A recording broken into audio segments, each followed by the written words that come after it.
ABC Listen. Podcasts, radio, news, music and more. Hey, Jules and Jez here. Join us as we unpack the news of the week on Not Stupid. We also find some beautiful and surprising things to share with you. Can I just clarify? No music in your ears, no podcast playing in your ears, no phone, no photographs, just being in the world. Yeah. Radical. You can find Not Stupid on ABC Listen. And now watch us on ABC iView.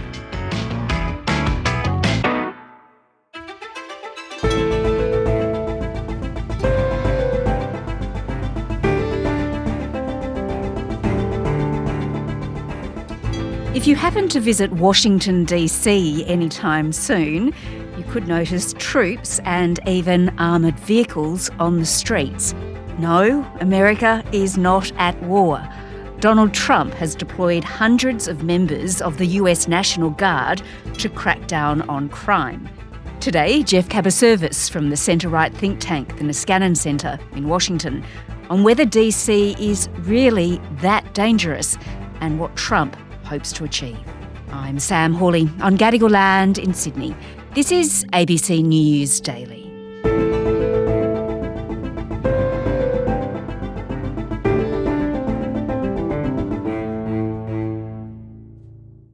Geoff, if you believe Donald Trump, Washington, D.C. has to be just about one of the worst places in America. Apparently, it's a squalor. Yes, Trump is fond of saying it's the worst city in America, the most violent. The implication is that you simply have to step outside for something hideous to happen to you. Our capital city has been overtaken by violent gangs and bloodthirsty criminals, roving mobs of wild youth, drugged-out maniacs and homeless people. The reality is that it's not as bad as Donald Trump is making out, but neither is it a safe city. It does have a problem with crime and disorder. He's correct about that, but there are a lot of questions to be raised about whether he's trying to remedy it in this showy way in the best possible manner. I'm announcing a historic action to rescue our nation's capital from crime, bloodshed, bedlam, and squalor, and worse.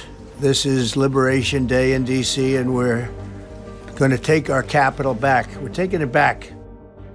Yeah, all right. So he's deployed the National Guard to clean the city up. Just describe for me what you're seeing on the streets of Washington, because it's not exactly normal, is it? It's not normal, but it's not necessarily the kind of thing that would be visible to you unless you're in the place where most of these National Guard are concentrated. In the last several days, I have actually seen vehicles looking much like tanks parked outside of Union Station, which is the main railway terminal in Washington, D.C. I've seen an awful lot of people in military fatigues walking around the National Mall, which I hasten to add is not a high-crime area at all. But if you're outside of those areas, you might not know that there's anything going on at all. Yeah, so what are these troops actually doing? It's not 100% clear what is actually happening in terms of this enforcement surge, because the government hasn't really been very forthcoming with giving lots of reports about what it's doing. What you can certainly see from the media and also hear about just from people is that there are certain things that are being done with a mix of different authorities, some National Guard, some Washington, D.C. Metropolitan Police, in some cases the Park Police as well. But there have been sort of dragnets at street corners with vehicles being stopped and people taken out and searched and things of that sort. There have been very well-publicized incidents where a number of masked police of some kind, not in uniform, not wearing badges, will tackle some unfortunate driver of a motorcycle or something like that and take him or her off. And then there are just some more mundane searches of people for drugs or weapons in the metro and things like that.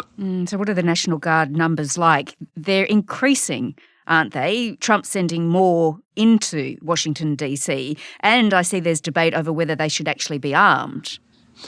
Yes, it's, again, unclear. There were about 800 National Guard troops initially put into D.C., but there are various red states making, again, a big show about how they're sending their own delegations into D.C. It's not quite clear what they'll do or where they'll be, or, again, as you say, under what exact rules they will be governing whether they're armed and what kind of arresting authority, if any, that they have.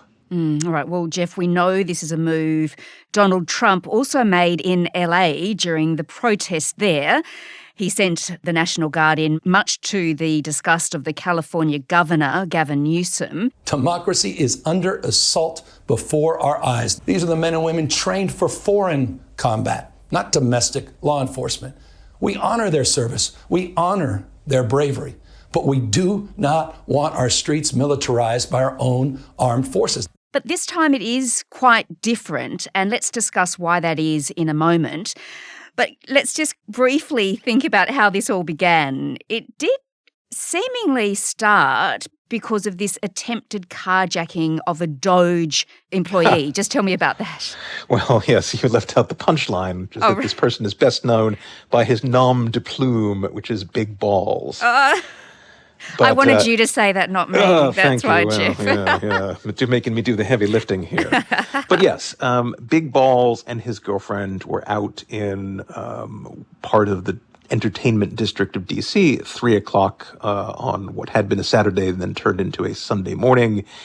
And he was assaulted by a gang of teenagers who apparently were trying to steal his car. And this was the excuse that Trump needed to declare that D.C. was this criminal hellhole and that he was sending in the troops. All right. So after this widespread attention on social media of this incident involving a DOJ employee, Donald Trump declares the crime emergency in D.C. What do the figures actually show us, though, Geoff? Is it an emergency? Well, it's mixed. That's the best way that I can put it. You know, some people will brandish statistics showing that there's a 30-year low in violent crime in D.C. It's true that the numbers have come down from the big surge they experienced before the pandemic. But, you know, not all of these statistics are completely reliable because they rely on self-reporting. You know, the one crime which tends to be most reported is murder. And we can say that in 2024, last year, there were 187 homicides in D.C., and that was significantly down from 273 the year before. But that's a pretty high homicide rate. So we're talking about a homicide rate in D.C. that's 30 times the rate of Australia, and that's a problem. Yes. Again, it's not what it was in 1991 when this was a smaller city, which is the height of the crack wars, when you had 482 people killed. But then again, it's also considerably higher than 2012 when we had a low of 92 homicides. All right. Well, the Vice President, J.D. Vance, he went to visit members of the National Guard in Washington, D.C. to thank them for already making the city safer. If you look at what's happened in Washington, D.C. in just the past 9 days, we've seen a 35% reduction in violent crime. We've seen over a 50% reduction in robberies. Similar words, I think, were spoken by Donald Trump. Armed with pizza and hamburgers, President Donald Trump visited a group of law enforcement officers in Washington, D.C. to thank them as his administration continues to exert control over the streets of the capital. We're not playing games. We're going to make it safe. And we're going to then go on to other places. But we're going to stay here for a while. We want to make this absolutely perfect. It's our capital. I should also add that J.D. Vance and Defense Secretary Pete Hegseth took a triumphal pass through Union Station not long ago, and they were roundly booed by many of the people who were there. I think the police and the National Guard do have a deterrent effect. You haven't seen these kind of roving gangs of teenagers making an appearance in the city. There have been cleanups of tent encampments, which I do suppose tend to contribute to the general feeling that maybe there's some less degree of disorder going on right now. But it's also fair to say that most of this presence of authority has shown itself in some of the lowest crime parts of the city, including Georgetown and the National Mall. In the district south of the Anacostia River, where most of the crime happens, there's been relatively little police presence. All right. Well, Geoff, as we mentioned, the deployment of the National Guard onto the streets of DC is quite different than what we saw in LA, because Donald Trump has gone a step further, hasn't he? Because this involves federal control of the police force too. How is that actually possible? Just explain that. Well, you know, Washington, D.C., which has been my home city for a long time, is unusual in that it's not a state, and its residents do not have the ability to elect one of their own to Congress. So D.C. statehood has been a big cause for a while, but really D.C. is largely under the federal jurisdiction. And so Donald Trump, although he's being very creative, to put it mildly, about what is actually legal in terms of some of his actions, was probably within his rights to federalize the D.C. Guard because, again, it is under the federal jurisdiction. But nonetheless, this is somewhat of a disturbing precedent, I think, for things that Donald Trump would like to do in terms of sending in the troops to other American cities where he's going to have some kind of excuse of disorder. And this is something that, in the darker corners of the internet and conversations around town leads to speculation about how he might use the excuse of violence to interfere with elections perhaps next year. Yeah, what do you think? Can he actually do that? Send the National Guard into other cities? Washington, D.C. is a special case by the sound of it.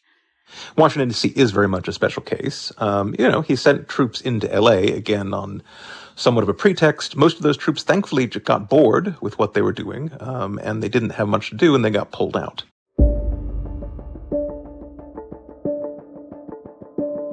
All right, well, Geoff, let's consider why Donald Trump is doing this and the wider implications of his actions. Some of it has to do with putting pressure on the Democrats, does it? Oh, yeah. I mean, almost everything Donald Trump does is politically driven in one way or another. It is true that crime has represented a vulnerability for the Democrats. It figured to some extent into their presidential election defeat last year. Democrats tend to be much more ready than Republicans to say that law enforcement won't solve things. It's actually poverty, which is at the root of crime. You need to address root causes. And this leads to the periodic enthusiasm for slogans like defund the police, which actually really are just a gift to Republicans in terms of turning public opinion against the Democrats. But there's also the fact that a lot of the places that Donald Trump says are America's hellhole cities just so happen to be under Democratic control, many of them run by African-American mayors. So there's certainly, again, that kind of unpleasant political overlay with what Donald Trump is saying about crime in this country. What else is he up to then? I mean, why is he doing this? Again, it brings him short-term gain because this is an issue where Republicans are comparatively stronger than Democrats, but there's also a lot of belief across the country that these are attention-getting ploys on the part of Donald Trump to distract the public from his own vulnerabilities, particularly around his connections to Jeffrey Epstein and the documents that are coming out that would suggest that Trump was a lot closer than he likes to believe now to Epstein, even if he wasn't involved with his crimes of pedophilia and sex trafficking.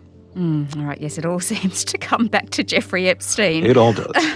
But there's another angle to this, too, which is that the sending of the troops are part of Donald Trump's efforts to arrest and detain people who are illegal here in this country, migrants of one kind or another.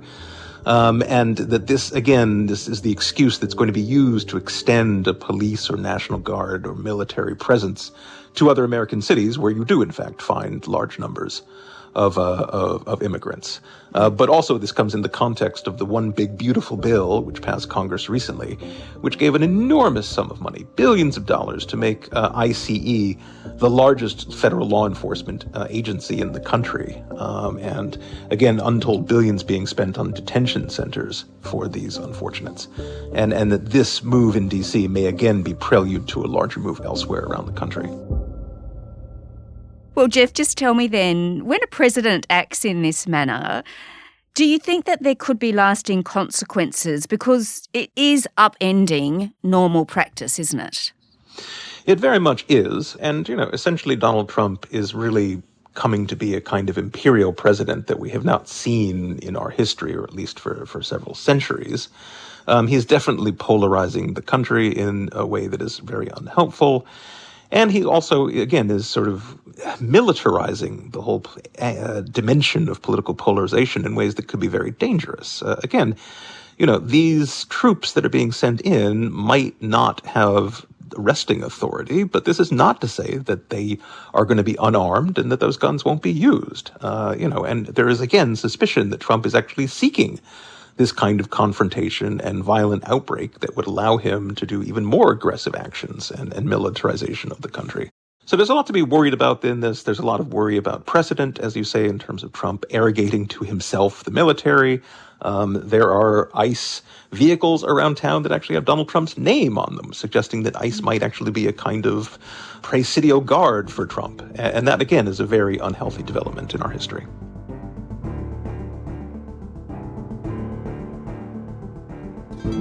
Geoff Kabaservice is a political scientist from the centre-right think tank, the Niskanen Center in Washington, D.C. This episode was produced by Sydney Peed and Sam Dunn. Audio production by Cinnamon Nippard. Our supervising producer is David Cody. I'm Sam Hawley. Thanks for listening.